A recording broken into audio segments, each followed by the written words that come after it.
Assalamualaikum warahmatullahi wabarakatuh. Anak-anakku, siswa-siswi kelas 12. Bagaimana kabar kalian? Mudah-mudahan kalian senantiasa sehat dan dalam perlindungan Allah SWT ya.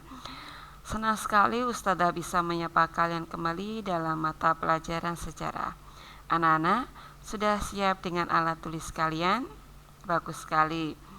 Baiklah, untuk mengawali pelajaran, marilah bersama-sama kita berdoa. Berdoa dipersilakan. Mudah-mudahan dengan doa tadi kita senantiasa diberikan kemudahan dan diberikan kelancaran oleh Allah Subhanahu wa taala. Amin.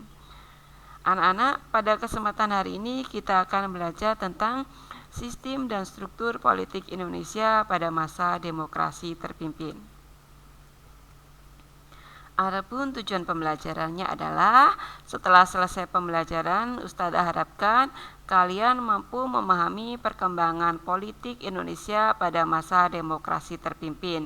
Lalu adanya PKT, kekuatan politik nasional, perjuangan pembebasan Irian Barat, dan terjadinya konfrontasi Malaysia. Latar belakang diberlakukannya demokrasi terpimpin ini ada beberapa sisi. Yang pertama dari sisi keamanan nasional, yaitu banyaknya gerakan separatis pada masa demokrasi liberal. Kemudian dari sisi perekonomian, sering terjadinya pergantian kabinet menyebabkan program-program yang dirancang oleh kabinet tidak dapat dijalankan secara utuh. Dan dari sisi politik, kegagalan konstituante dalam menyusun Undang-Undang Dasar baru untuk menggantikan Undang-Undang Dasar 1950. Lalu apa sih demokrasi terpimpin itu? Demokrasi terpimpin menurut Undang-Undang Dasar 1945 adalah kekuatan yang dipimpin oleh hikmat kebijaksanaan dalam permusyawaratan perwakilan.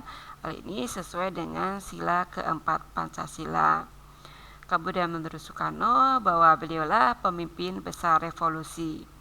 Ciri-ciri demokrasi terpimpin adalah adanya dominasi presiden, terbatasnya partai politik, meluasnya peran militer, dan berkembangnya PKI. Munculnya dekret Presiden 5 Juli ini dilatar belakangi oleh adanya konsepsi presiden, kemudian kegagalan Dewan Konstituante. Adapun isi dekret Presiden 5 Juli adalah pembubaran konstituante, tidak berlakunya UU Undang-Undang Dasar sementara 1950 dan berlakunya kembali Undang-Undang Dasar 1945 dan pembentukan MPRS dan DPRS. Situasi politik setelah dekret Presiden menyebabkan Kabinet Juanda digantikan oleh Kabinet Kerja dan Presiden Soekarno menetapkan pidatonya yang berjudul Penemuan Kembali Revolusi Kita menjadi manifesto politik. Dekret Presiden ini memiliki sisi positif dan sisi negatif. Sisi positifnya antara lain menyelamatkan negara dari perpecahan dan krisis politik berkepanjangan. Adapun sisi negatifnya antara lain memberi kekuatan besar kepada Presiden, MPR, dan lembaga tertinggi negara.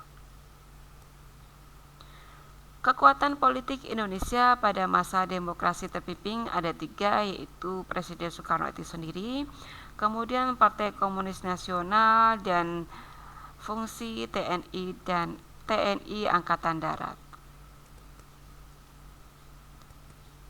Presiden Soekarno ini ada kekuatan politik nasionalnya, yaitu menyampaikan 5 gagasan yang disebut dengan USDEK. Gagasan tersebut kemudian dikenal dengan istilah Manipol Usdek, dan dalam perkembangannya Manipol Usdek ini ditetapkan sebagai ideologi resmi dan haluan negara. Peran Presiden Soekarno pada masa demokrasi terpimpin yaitu merupakan pusat kekuatan. Beliau memperkenalkan ajaran revolusi, sosialisme Indonesia dan pimpinan nasional, serta mengeluarkan gagasan nasionalis agama dan komunis atau Nasakom. Dan dalam menjalankan pemerintahnya terjadi penyimpangan, diantaranya yaitu MPR ada di bawah Presiden, Presiden membubarkan DPR dan digantikan oleh DPR-GR, serta pembentukan Dewan Pertimbangan Agung sementara. Terjadinya upaya-upaya pembebasan Irian Barat. Hal ini dilatar belakangi karena Belanda tidak mau menepati hasil KMB dan Belanda terus-menerus menunda penyelesaian masalah tersebut hingga bertahun-tahun. Usaha ini kemudian dilakukan dengan beberapa perjuangan, baik itu melalui perjuangan diplomasi, konfrontasi politik, konfrontasi ekonomi, maupun konfrontasi militer. Dari konfrontasi militer ini muncullah operasi Trikora atau Trikomando Rakyat.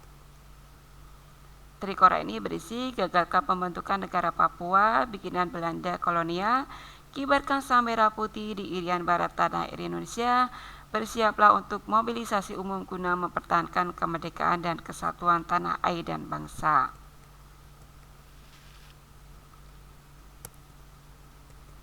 Kemudian terjadinya integrasi Irian Barat ini melalui beberapa tahapan. Di antaranya itu masalah Irian Barat akhirnya masuk ke Dewan PBB, kemudian PBB menyerahkan wilayah Irian Barat kepada Untea, dan Untea menyerahkan Irian Barat kepada pemerintah RI setelah melalui peperah atau penentuan pendapat rakyat.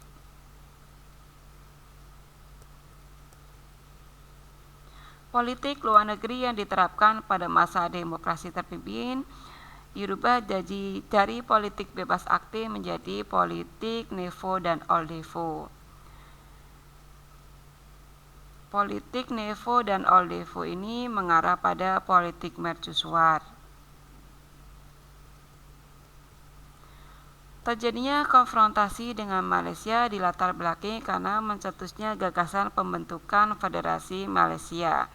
Sementara Presiden Soekarno menganggap pembentukan Federasi Malaysia adalah proyek neokolonisme Inggris yang membahayakan negara-negara Nevo. Sehingga Presiden Soekarno mengeluarkan Trikora yang menandai konfrontasi dengan Malaysia. Konfrontasi dengan Malaysia ini mengeluarkan adanya Trikora, Trikomando Rakyat, yaitu perhebat ketahanan revolusi Indonesia, bantulah perjuangan rakyat di Malaysia, Singapura, Sabah, dan Sarawak untuk menggagalkan negara boneka Malaysia. Ini adalah politik mercusuar, yaitu politik yang bertujuan mencari kemegahan dalam pergaulan dunia. Indonesia pun akhirnya keluar dari PBB pada tanggal 7 Januari 1945.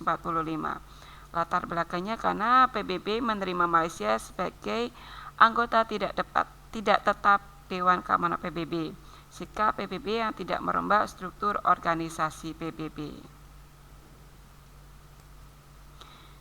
Itulah anak-anak materi pembelajaran kita pada hari ini, mudah-mudahan dapat kalian pahami. Ustazah mohon maaf apabila dalam penyampaiannya terdapat banyak kekurangan. Jika ada pertanyaan silakan dapat mengajukan kepada Ustazah. Terima kasih. Wassalamualaikum warahmatullahi wabarakatuh.